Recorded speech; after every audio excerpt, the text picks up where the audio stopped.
कौसल्या सुप्रजा रामः पूर्वा सन्ध्या प्रवर्तते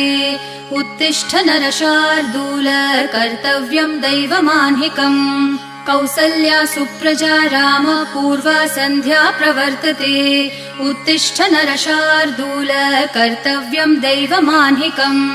उत्तिष्ठोत्तिष्ठ गोविन्द उत्तिष्ठ गरुडध्वज उत्तिष्ठ कमलाकान्त त्रैलोक्यं मङ्गलं कुरु उत्तिष्ठोत्तिष्ठ गोविन्द उत्तिष्ठ गरुडध्वज उत्तिष्ठ कमलाकान्त त्रैलोक्यं मङ्गलं कुरु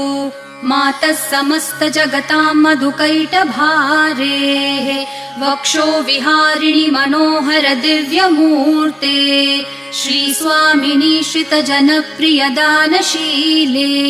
श्रीवेङ्कटेश दयिते तव सुप्रभातम्।